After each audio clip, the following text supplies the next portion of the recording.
Assalamualaikum warahmatullahi wabarakatuh, kawan-kawan. Lebaran kali ini kami ini lama nih tak diskusi sama Bang Mukti ini, tukar pikiran, kawan debat, kawan diskusi, karena Bang Mukti ini seru kadang tuh. Alhamdulillah kami bisa bersilaturahmi ke rumah Abang pada malam ini.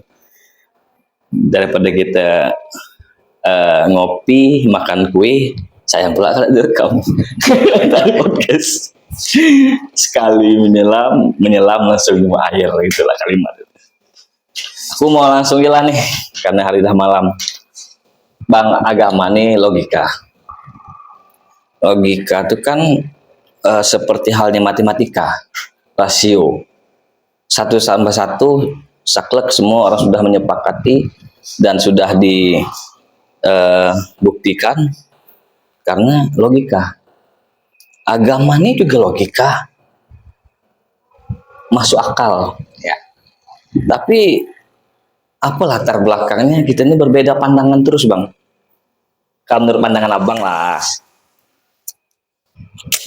Kalau menurut pandangan aku lawannya, masalah beda pandangan ini memang sudah sewajarnya, wajar dan lumrah.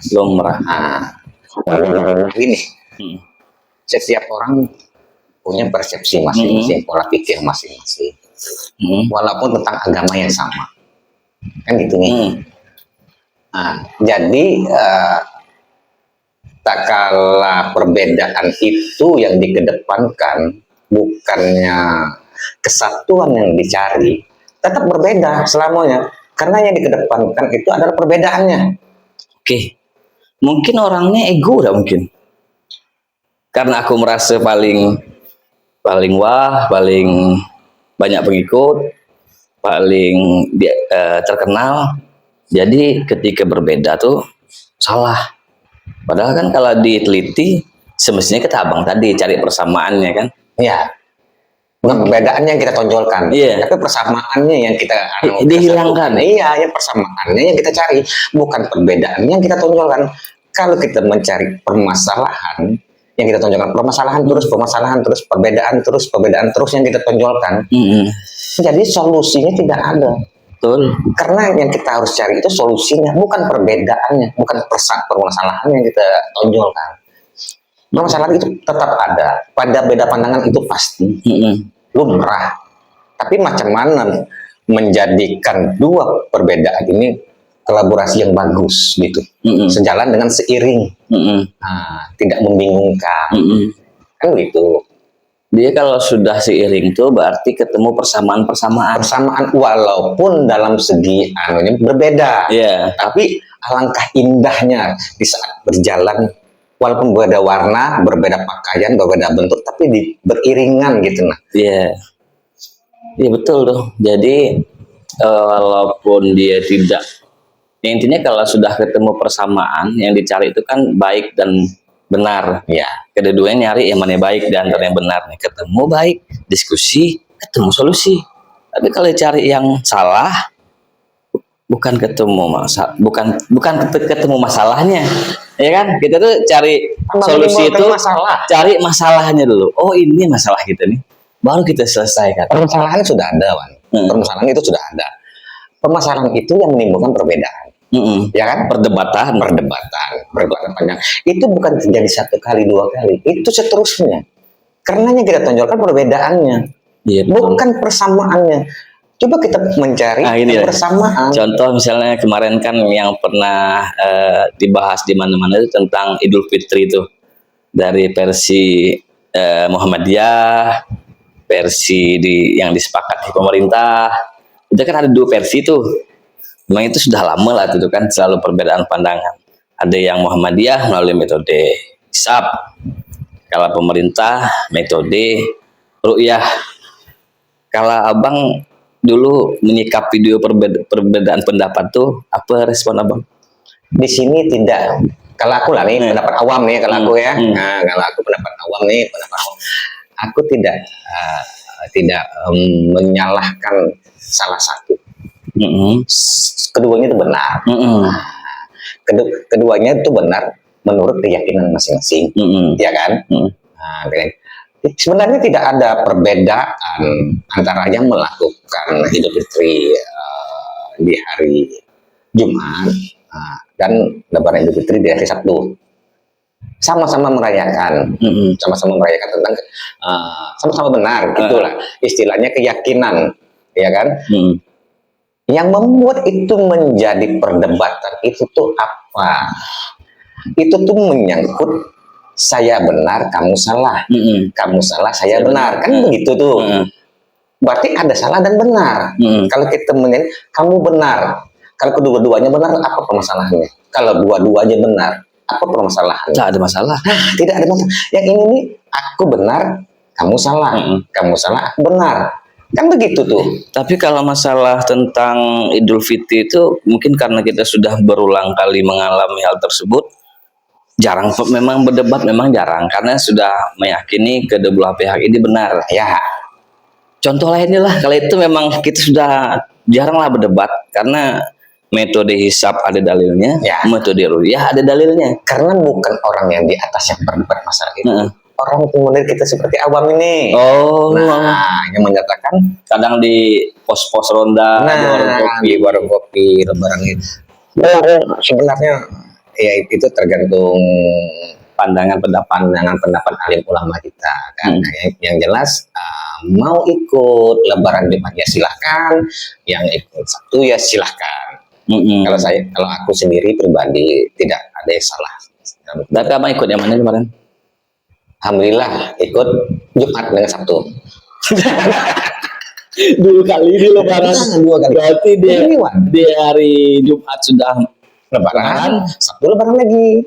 Nah, kan begini, kita kalau kita lebaran lebih awal tidak salah. Tapi kita berpuasa melebihi dari semestinya. Tapi kedua-duanya memang pas 30 tuh bang. Muhammadiyah 30, yang versi kita berarti tidak ada yang salah. Tidak ada yang salah. Sebenarnya memang tidak ada perdebatan, cuman mau meyakini kebersamaan seiring tadi itu yang sulit. Bulan puasanya abang ikut yang mana? Puasa pertamanya Islam KTP. Jadi emang yang penting itu puasa. Yang penting tak ada berdebat. Yang penting menerima perbedaan dengan baik karena berdasarkan dalil masing-masing tadi bang ya. Kalau berpuasa itu kan bukan yang merubah diri kita dengan Tuhan, tapi merubah diri kita sendiri. Iya. Tuhan tidak merasa karena berpuasa kita merubah dia. Tidak. Kita merubah diri kita dari sendiri, bukan untuk orang lain, bukan untuk siapa-siapa. Kita sendiri yang kita rubah dalam berpuasa itu. Tapi puasa banyak guringnya. Tapi lebih baik juga dibanding puasa tapi melakukan hal-hal yang kurang baik. Bagus guring juga, bagus tidur. Ini terkadang-kadang juga kita ini terlampau menghakimi orang-orang yang tidak berpuasa. Ini gimana terus? Nah, cuman ceritanya dulu. Memponis istilahnya. Oh tidak. Gini, ada kala orang yang tidak berpuasa terlampau dilakukan oleh orang yang berpuasa. Kamu ini kan sudah dewasa, kamu berpuasa. Omongan itu di luar menyakiti. Jadi inti dari berpuasa itu kita menjaga diri kita masing-masing, tidak mau mengatur orang lain. Ketika mengatur orang lain ya ribut. Karena kita berpuasa itu merubah diri kita sendiri, bukan merubah diri orang lain. Betul. Bukan itu. Konsep berpuasa ada orang macam gitu tuh bang. Gini, orang tidak berpuasa hormati orang yang berpuasa. Tapi orang yang berpuasa jangan menghakimi orang yang tidak berpuasa. Kemungkinan besar orang tidak puasa ini ada yang dinafkahinya. Dia kerja berkeringat, terik matahari, tak tahan. Jangan dijadikan itu tuh cemoohan. Tapi mungkin niat puasanya itu ada ya. Niat puasanya ada, cuman karena tuntutan nafkah, karena kerjanya di bidang yang mengeluarkan energi, panas. Ini juga Wan ya. Kita nih agama kita mengajarkan itu untuk kita berpandangan luas dan melihat dari berbagai macam sudut pandang dan pemikiran. Apa yang dilakukan orang yang tidak berpuasa itu dia mengasih nafkah, memberi makan orang yang berpuasa. Kalau dia keluarga dia mencari nafkah untuk memberi makan orang yang berpuasa.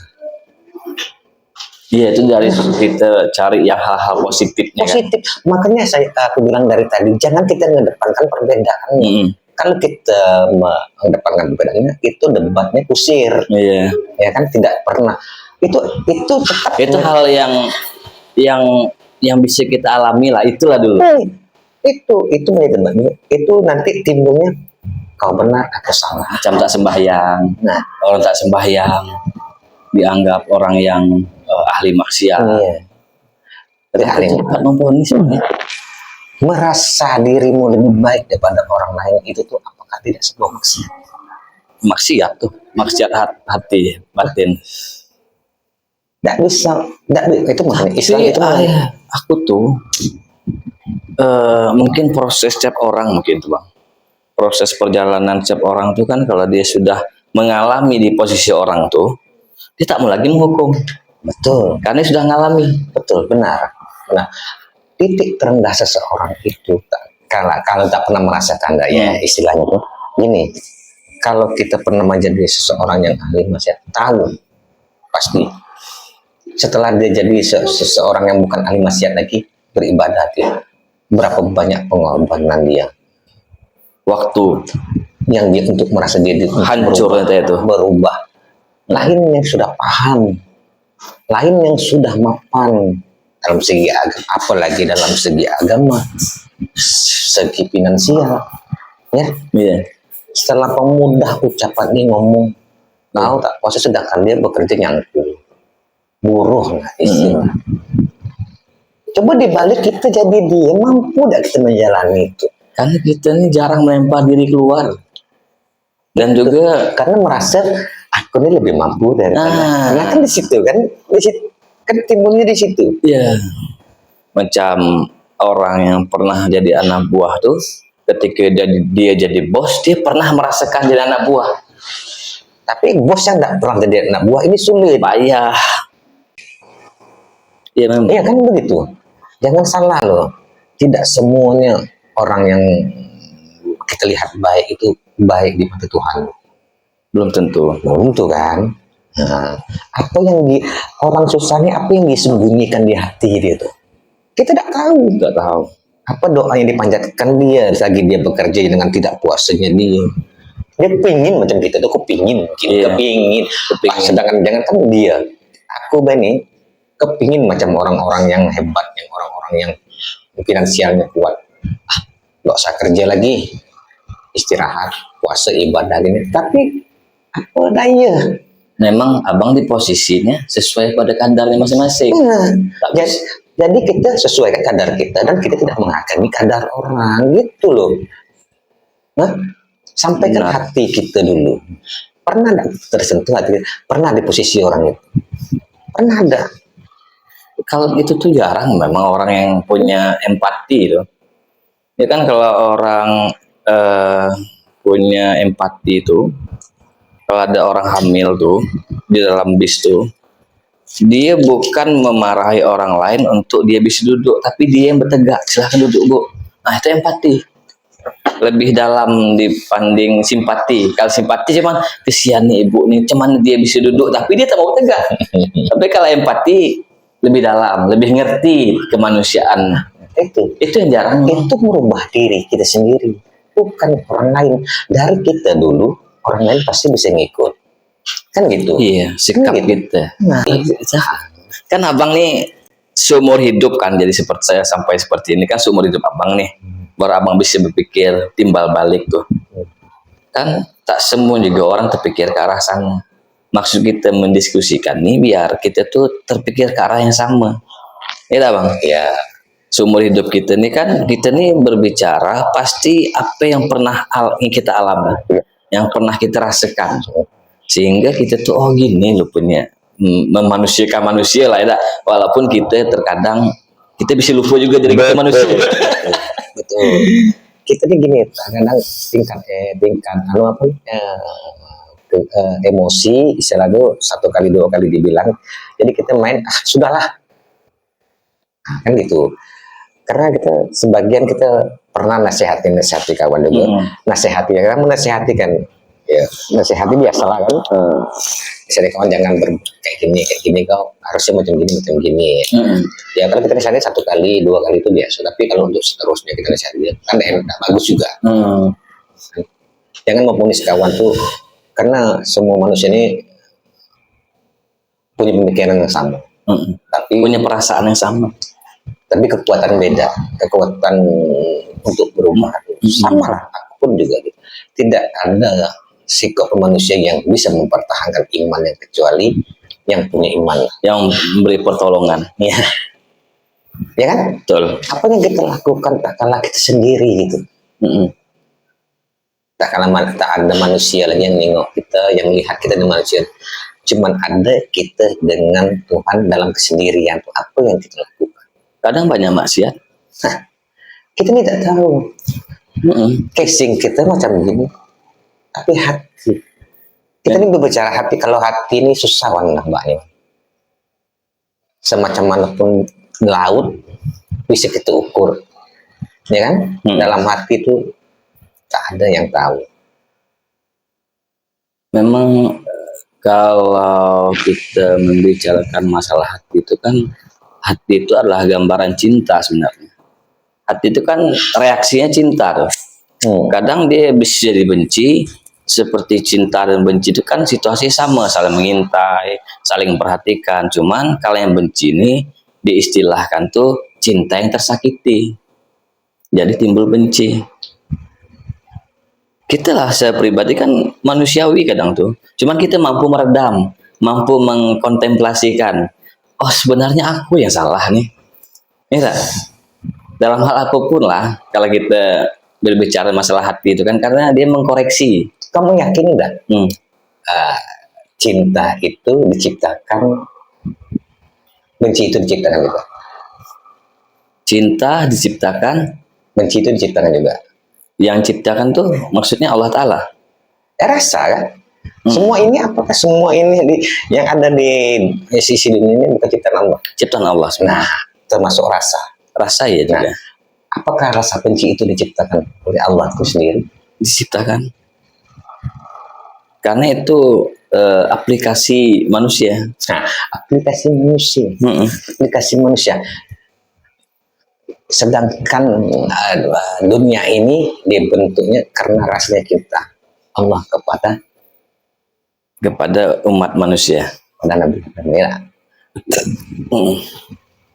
Makanya diciptakan dunia itu beserta seluruh isinya nih. Dengan manusia-manusia, makhluk hidup, binatang, tumbuhan.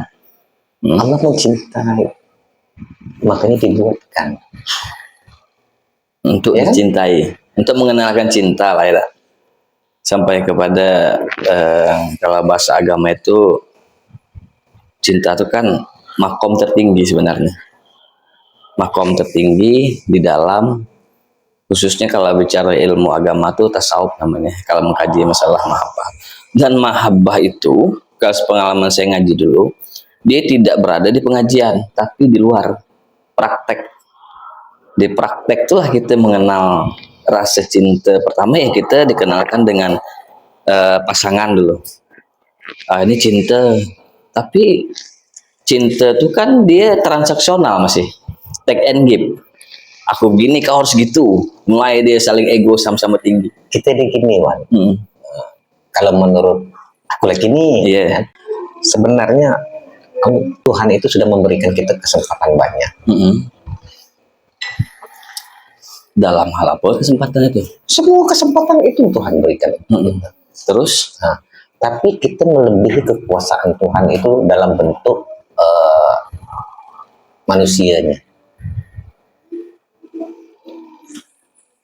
Macam mana tuh? Nah, contohnya gini. Aku belum dapat lagi itu. Contohnya gini, ya. Apa yang kita pinta tidak sama yang kita lakukan. Apa yang kita pinta tidak sama dengan apa yang kita lakukan.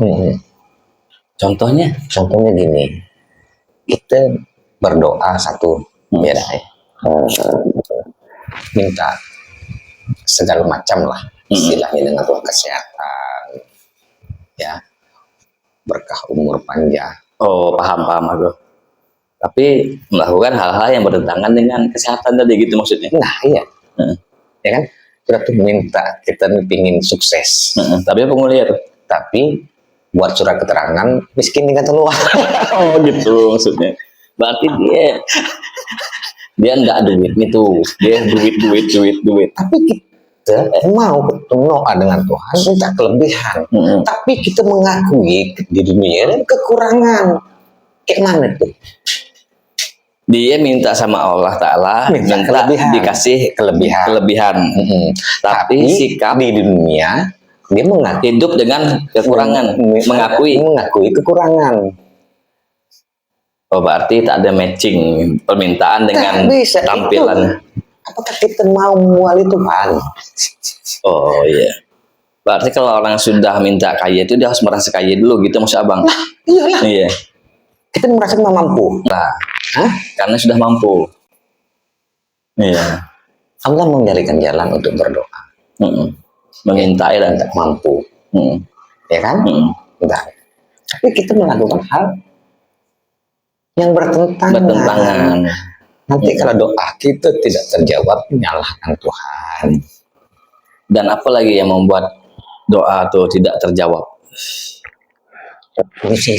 Berarti kesimpulannya dia meminta A tapi kelakuannya C, tak nyambung. Sebenarnya kalau sinkronisasi antara doa dan perilaku itu pasti terjamah. Terjabah. Kalau dia betul-betul doa dengan sikapnya pas, berarti sebab akibat.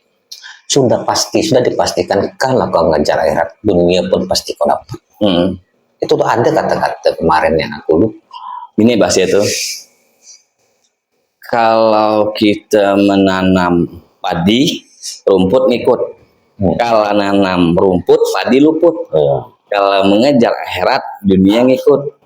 Mengejar dunia, akhirat luput. Sekarang orang ini memandang segala sesuatu yang bentuknya dunia, kan akhirat di hati. Tak ada yang tahu nih. Nah, kadang bisa salah ponis juga.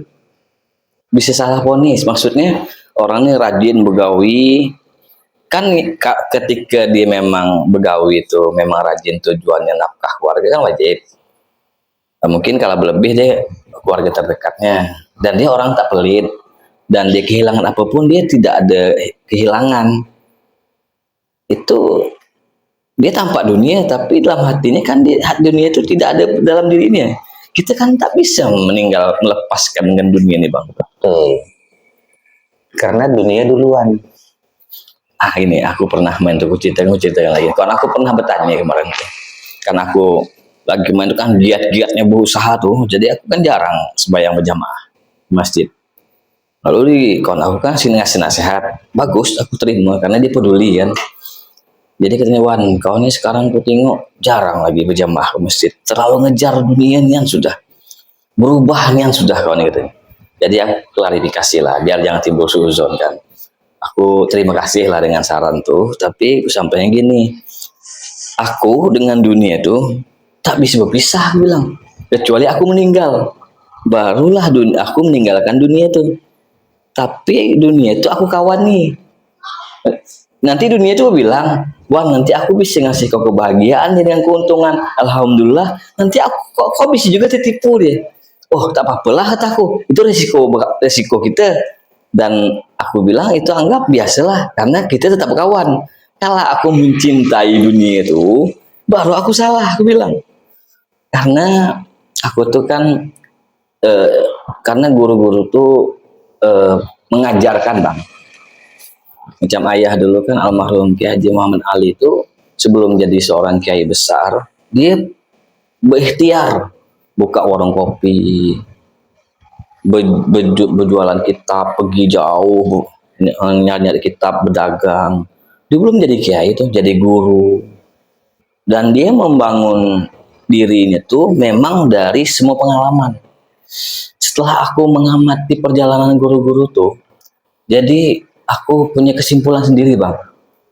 Jadi kita ini kan batas kedewasaan kita tuh maksimal 40 tahun. Kalau sebelum 40 tahun tuh dia belum mampu dewasa dan bijaksana, wallahu alam bisawab tuh bisa sampai di akhir umurnya tuh. Tapi kalau sebelum 40 tahun tuh dia sudah dewasa, batas maksimal kebijaksanaan kita 40 tahun tuh, dia kedepannya bagus. Karena apa? Karena dia mengalami banyak hal. Mencari duit tuh macam mana, menghadapi perdebatan tuh macam mana, direndahkan orang tuh macam mana, difitnah orang tuh macam mana. Dia sudah mengalami semuanya. Jadi ketika A bertanya tentang ini, dia pernah ngalami dan pernah merasakan perasaan si A tuh. Jadi fatwanya tuh menyentuh hati. Karena dia ngalami, merasakan. Sebelum dia menjadi seorang tokoh besar tuh dia sudah ngalami semuanya. Jadi ketika dia sudah jadi tokoh besar, ketika A, B, C, D sampai Z tuh, kan pola hidupnya sama ujiannya. Batas 40 tahun tuh dia sudah ngerti dah. Tahu dia ngasih saran tuh enak dan tidak menyakiti siapapun. Jadi, wah kataku, aku tuh ingat melihat, mengamati, setelah aku track, oh iya ya, ternyata gini memang membentuk kebijaksanaan. Sampailah kita mengerti perbedaan, mengapa ada perbedaan.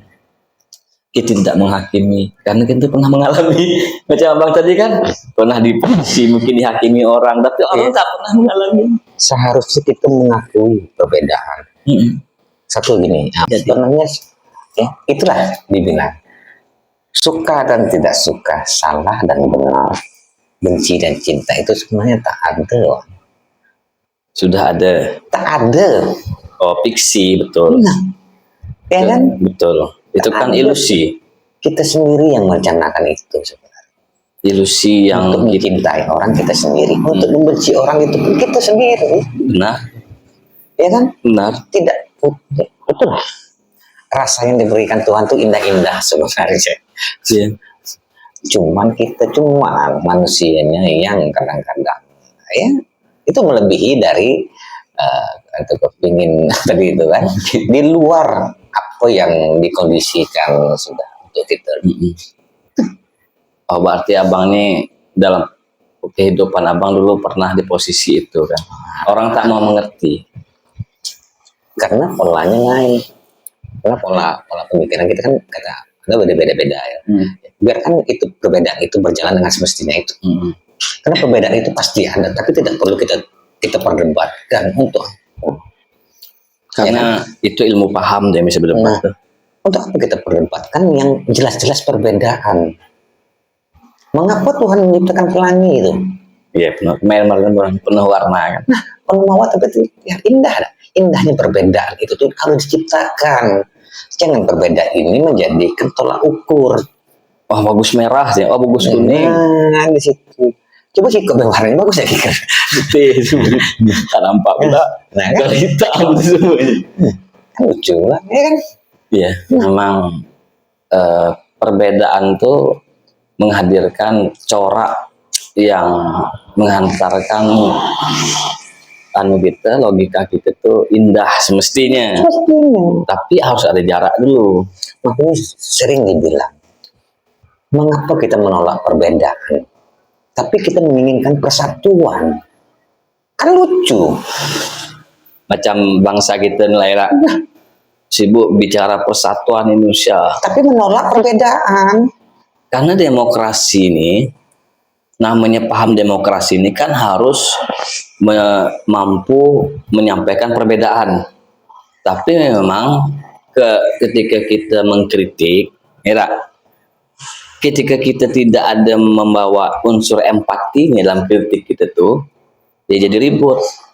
Begini, jangan kita lari dari lambang negara kita. Apa yang dicengkram oleh gambar Garuda, burung Garuda? Iya, Bhinneka Tunggal Ika. Nah, apa artinya? Iya, berbeda-beda tapi tetap satu dua. Nah, berbeda-beda berarti kan sudah ada memang perbedaan itu untuk satu. Mengapa kita selalu menolak perbedaan tapi menginginkan persatuan? Karena memang kalau orang ini belum banyak mengalami apapun, memang sempit perspektifnya memang. Kalau macam abang kan dah mengalami Ada juga lah. Ini itu. Jadi abang, Dini tak tahu, Dini tak ngerti ngapa aku melakukan ini. Jadi semua orang tuh ingin dimengerti. Dimarahi bini, bla bla bla. Kau tuh tak ngerti. Kata bininya, kau tak ngerti, aku capek. Jadi negara Gini, tak. tak kalah pertengkaran itu, perdebatan itu tuh pasti ceritakan dengan orang yang tepat. Pasti ketemu. Pasti nyatu. Tapi tak kalah Paham. ya kan? Nah, jadi nasihat apa, sharing antara kawan sama kawan, tidak mengedepankan ada unsur kepentingan. Yang kita kedepankan itu memang pola pikir yang mana untuk menyelesaikan masalah. Bukan yang kita tonjolkan itu adalah permasalahannya, tapi solusinya yang kita cari. Apalagi ada kebencian si An juga sama si itu. Tambah pula bumbu, tambah dalam, nambah bensin lagi, nambah bumbu, api, bau nian nah, gitu. Sebenarnya harusnya kita tuh berpikirnya gini ya. Sudah, kalau bisa kita jangan jadi macam dia. Kan begitu aja. Kalaupun macam untuk sudah yang tidak perlu gak usah dipikirkan. Sebenarnya kayak gitu. Ya macam kalau aku tengok lah, kalau khususnya kita khusus di Facebook tuh, orang yang terlalu, dia kalau orang terlalu mengkritik tuh terlalu tajam, terlalu menghakimi, itu tuh ada tanda kutip jadinya. Kalau akal kita nangkap tuh, ini ada sesuatu nih. Tapi kalau orang yang benar-benar baik, dia kan tidak seperti itu. Untuk misalnya abang nih pejabat lah, aku nih orang biasa. Kalau aku mengerti semua manusia yang tidak mau disalahkan, cara aku tuh tak mau mengkomunikasikan abang ini salah, abang ini kurang itu. Pasti abang tuh, walaupun solusi aku ini benar sebenarnya, pasti abang sudah tak suka sama aku dulu. Sudah ada jarak. Tapi kalau nyampaikannya dengan komunikasi ini yang baik, yang mengedepankan empati, abang langsung nerima tuh, barulah kita ketemu solusi. Pada penyampaian kritik nih, itulah kadang-kadang ini susah juga kan. Kalau kita sebagai kepala keluarga kadang-kadang dikritik juga sama anak. Macam mana abang kalau dikritik anak? Kalau dikritik sama anak itu begini itu. Jadi karena pengalaman yang kita anukan, jadi kita banyak diam. Ya kan? Karena apa yang kita lakukan, kita anukan, tidak bakal masuk juga. Karena tak percaya. Tidak percaya karena belum merasakan. Ya kan? Semuanya tuh tak kalah seseorang tuh merasakan hal yang bakal kita ungkapkan, sudah kita ungkapkan itu. Dia merasakan baru dia percaya. Dia belum mengalami. Itu susahnya. Mungkin kalau kita mengalami jadi orang tuh mungkin bisa jadi lebih parah. Begitu. Karena itu tadi, kalau orang yang ada kepentingan lah, tanda kutip tadi gamanya, ingin sesuatu, semua rasio orang tuh nangkapnya sama. Karena kita ini dibentuk, sebenarnya akal kita satu sama lain tuh, perasaan tuh semuanya sama. Bisa kita tahu, oh ini berbual, oh ini ada kepentingan. Kan kita bisa tahu dari gimmick, dari respon. Jadi ya mudah-mudahan lah, tapi tujuannya ya mudah-mudahan kritiknya tetap, walaupun tetap ada, tapi dengan cara yang berbeda, yang bisa mengedepankan mau'izatul hasanah.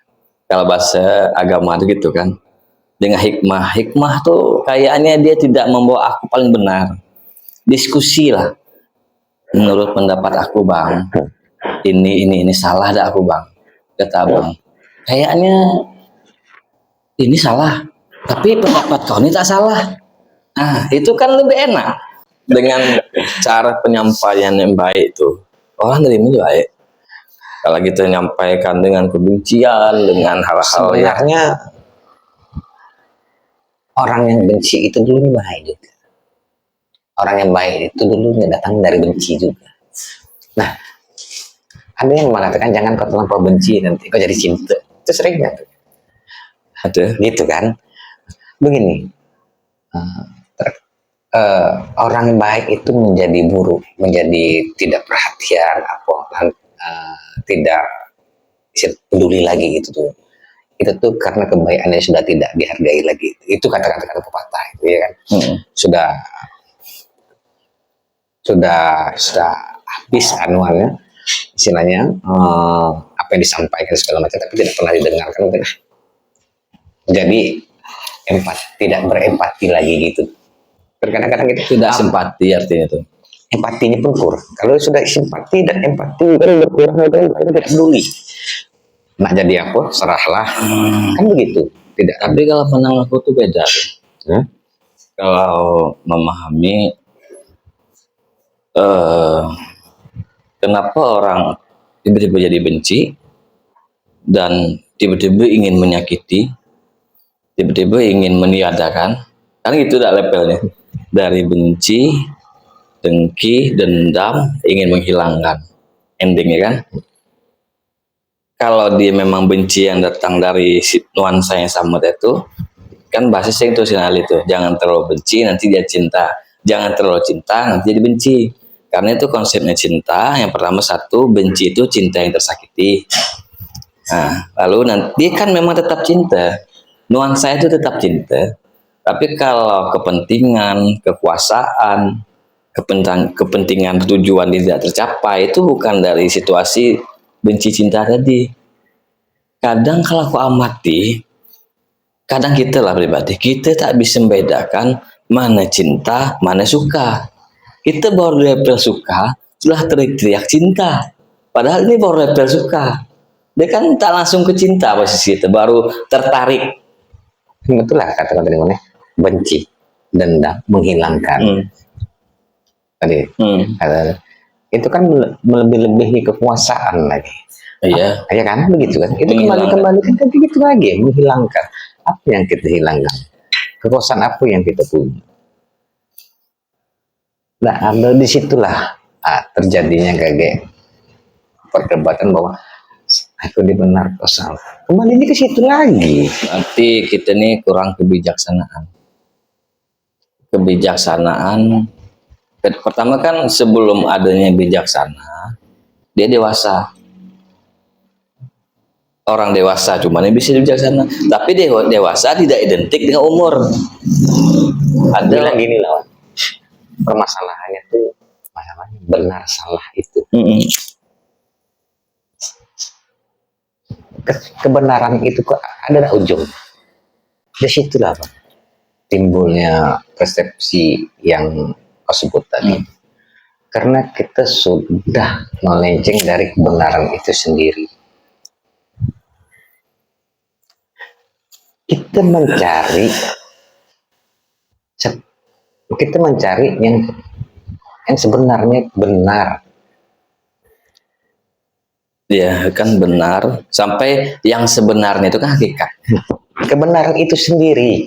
Yang benar yang mana? Yang kebenaran itu sendiri itulah yang benar. Kalau aku ambil dari Ibnu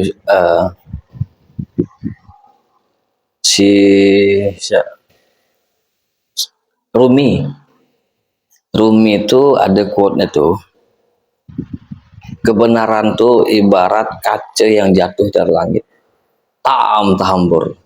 Jadi semua serpihan manusia ini megang setiap kaca itu, kebenaran versi dia tuh. Tapi tak utuh. Ketika kacanya aku sambung-sambungkan ke yang lain, maka tampil yang lebih besar. Baru kita bisa melihat wajah kita sendiri sama-sama. Berarti harus kita menolak kebenaran orang. Berarti yang kita pegang serpihan yang kau bilang tadi itu tuh adalah ego. Ya ego kita kadang untuk paling benar, merasa paling benar. Ini ada filosofi yang mengatakan ego adalah dinding penyekat antara kau dan kebenaran. Wah, keren tuh. Nah, memang itulah ego tadi. Penyekat antara kau dan kebenaran itu, dinding penyekat itu ego itu. Karena kita mengedepankan ego itu walaupun kita salah, kita merasa nak benar lagi pembenaran. Kan gitu. Ya kan? Ya kan. Semuanya kata kau pegang satu-satu serpihan kaca tadi. Itulah ego. Merasa nih kutitipkan kawan, serpihan kaca ini kebenaran kamu. Itu yang kita pegang, ego sebenarnya kebenaran itu. Sebenarnya kebenaran itu, benar itu adalah kebenaran itu sendiri. Ya benar tuh tetap berdiri sendiri, benar tetap benar. Cuman kalau disambung-sambung sampai kebenaran jadi ego, itu benar. Tapi kalau benar tuh tetap berdiri sendiri, tetap benar lah. Benar tuh tetap benar. Cuman ketika ada pembenaran, ego lah yang mengatakan inilah kebenarannya. Itulah jadi penyekat tadi. Jadi ego. Karena tak mau disalahkan. Mencari pembenaran tadi. Tapi tak kalah kata kau kumpulkan satu, ini satu, semua itu pun jadi satu, nampak lamukan. Itulah kebenaran. Sebenarnya benar itu tetap sudah benar. Tetap benar dan salah itu tetap tapi benar. Ego tadi itu dipegang walaupun sih kok enak, walaupun satu yang kita pegang tuh. Karena kan kita tak mau disalahkan. Dan juga ya itulah kalau kita kalau sudah tidak mau disalahkan itu berarti gini, kita punya pemikiran. Pemikiran aku begini, pemikiran kau kayak gini. Kaca yang bilang tadi pemikiran. Itu sebenarnya ego, bukan pemikiran. Ego yang kita pegang tadi. Ego aku ini lebih. Iya. Yang aku pegang sekecil ini, yang aku pegang sebesar ini loh. Iya. Kan gitu. Mana bayangannya lebih luas daripada gitu. Iya, ego, egois, sombong, itu tuh tak cocok sama aku, salah total. tidak seberapa. Kau yang kau katakan kau nih, Kau barulah hidup, apalah kau tuh. katakan gua aku udah jelas. Kan gitu. Apa yang kau bilang itu udah jelas, apa yang kau sampaikan itu udah ngerti. Atau karena itu pemikiran situ, ya pemikiran pribadi. Dia tidak berpikir terbuka, Bang. Kalau dia berpikir terbuka, kan dia mencoba memahami pikiran orang lain. Karena lurus garisnya, ya, tidak pernah bengkok. Maksudnya bengkok. Tak pernah ngalami HABCD dia tuh, tak pernah ngalami. Merasa suci lah dia. Mengatakan kebenaran dia itu kesucian. Dia tak pernah. Mungkin itu adalah kembali kepada pengalaman hidup dia, ya. Kebenaran itu tuh. Benar adalah milik kebenaran itu sendiri. Itu cuma. Ya benar tuh tetap berdiri sendiri. Benar tetap benar lah. Bukan kita manusia yang benar. Benar itu adalah bentuknya apa kebenaran itu? Kalau kita kaji lagi, apa yang berbentuk dengan kebenaran itu? Jawaban. Bukan. Benar salah tuh.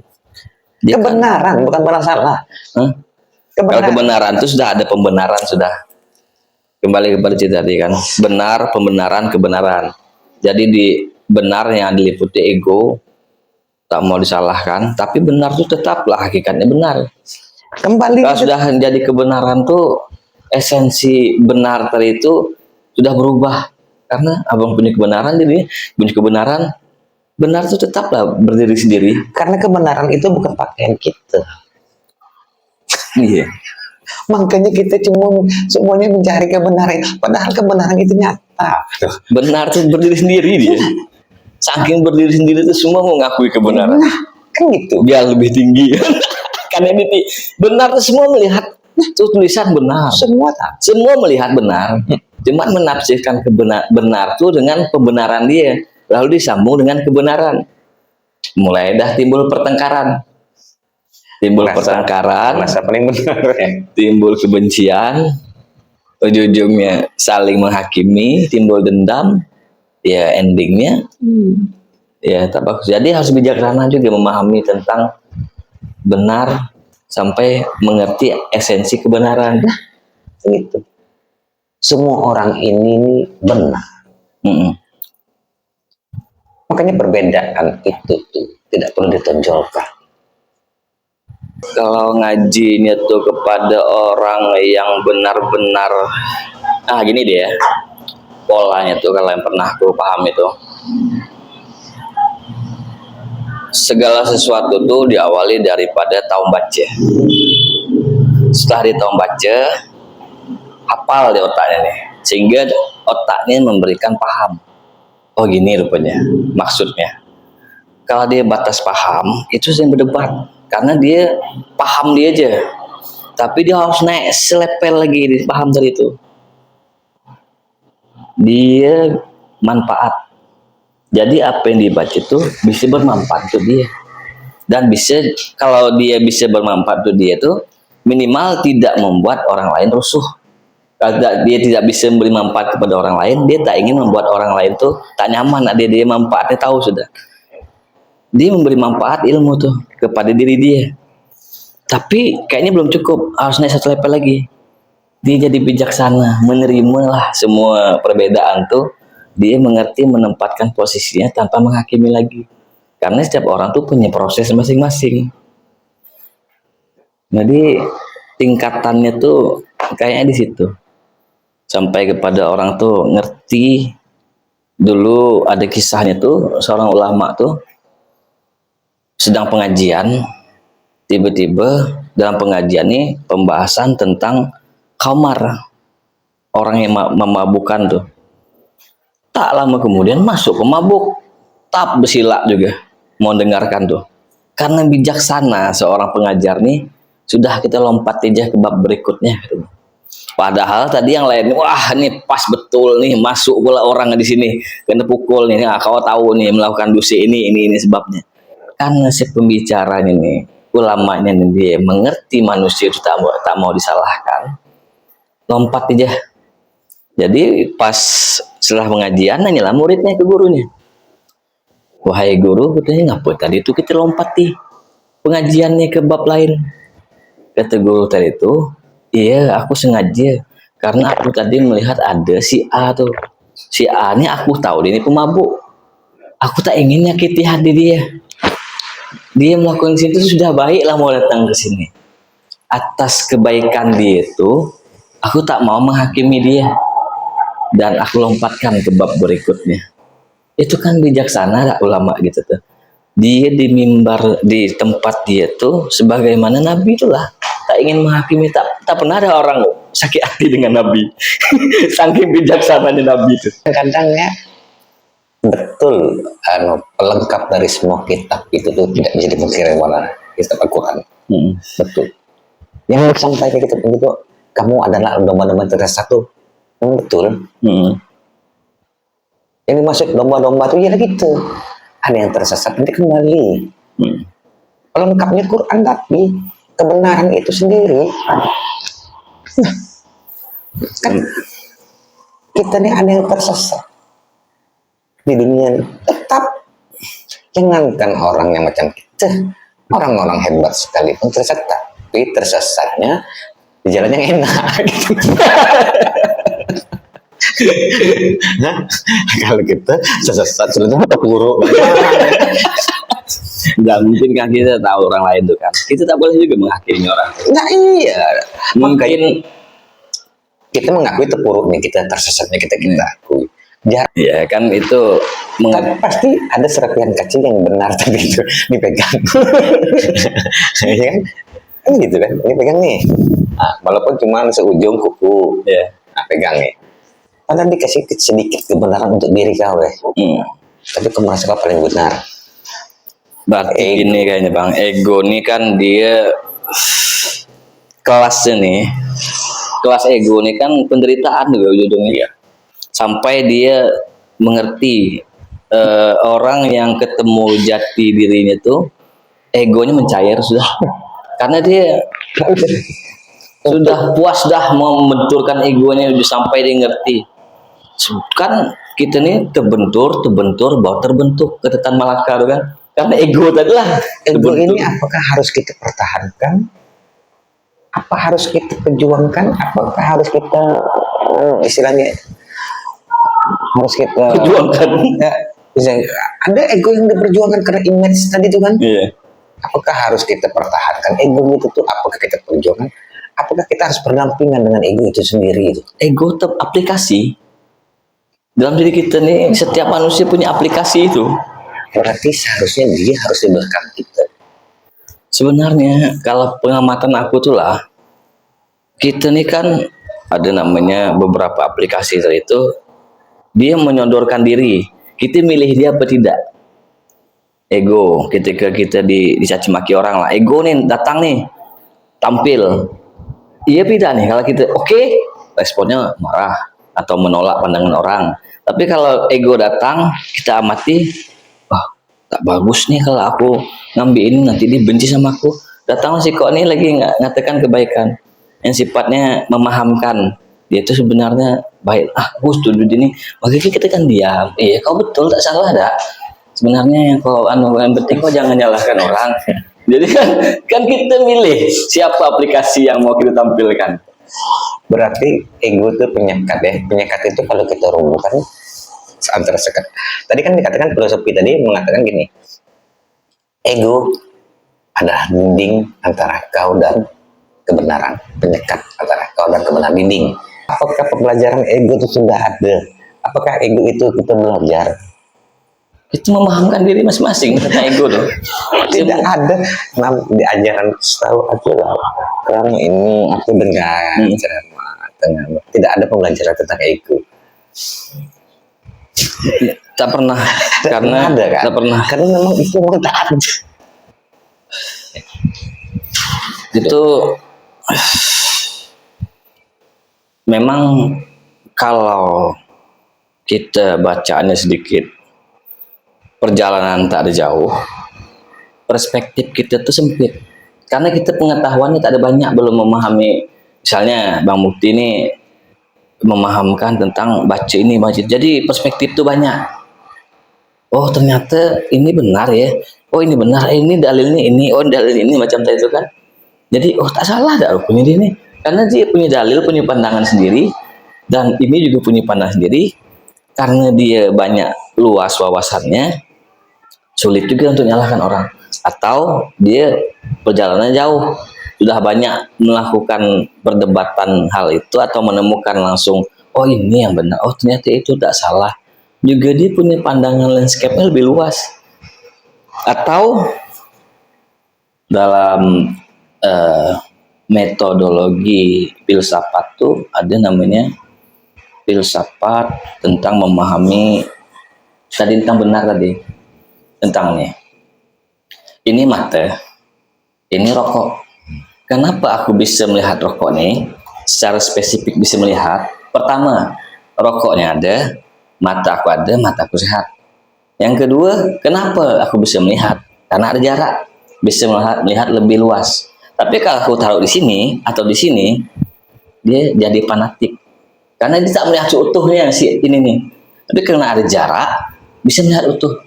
Terus, kenapa aku bisa melihat utuh? Ininya ada, mata aku sehat, jaraknya ada, kok lagi datangnya cahaya. Ketika aku di kamar gelap, tak nampak juga nih. Ketika datangnya cahaya, maka aku nampak.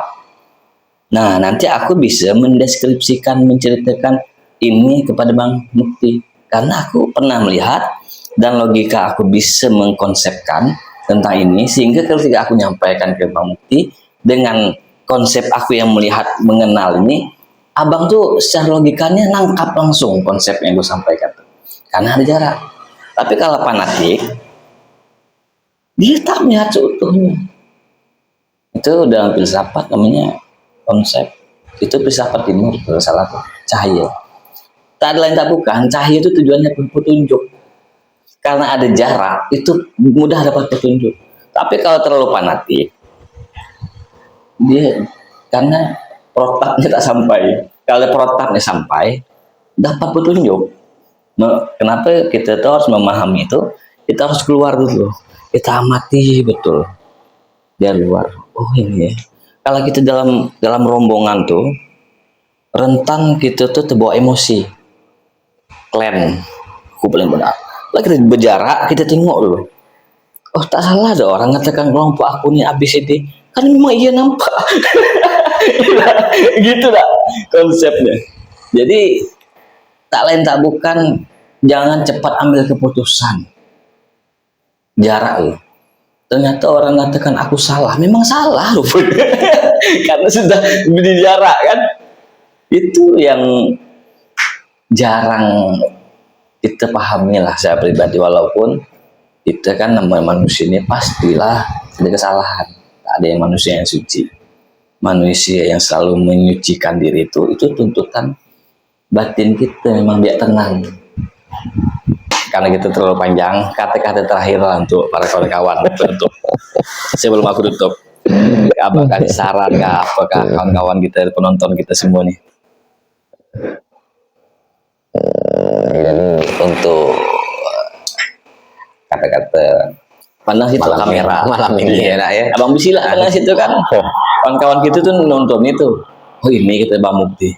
Nasihat abang lah kan, mungkin abang yang sudah lebih senior pada kami ini kan. Nasihat abang untuk aku lah khususnya.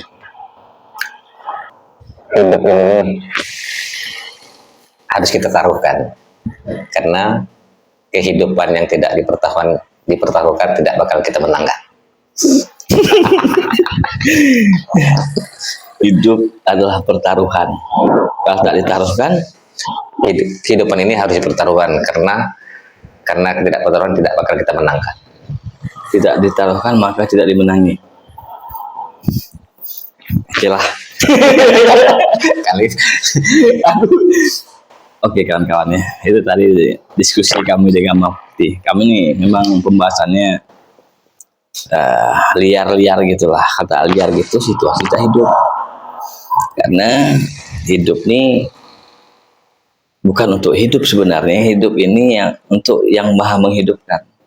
Hidup jangan takut mati, karena mati itulah kembali ke kehidupan yang sebenarnya. Satu lagi, mungkin dari diskusi ini kan kita dapat pelajaran. Pada hakikatnya semua manusia itu tidak ingin disalahkan. Semua manusia ingin dimengerti. Bahkan orang yang berbuat salah sekalipun ingin dimengerti kenapa dia melakukan kesalahan. Mudah-mudahan kita terus bertumbuh, terus memahami perbedaan ini dengan kebaikan. Kata Bang Mufti ada sendirinya seperti pelangi. Dan kita semakin bijaklah memahami segala ujian dalam hidupnya. Itu kawan-kawannya, kalau ada salah kami berdoa mohon maaf. Akhir kalam, Assalamualaikum warahmatullahi wabarakatuh.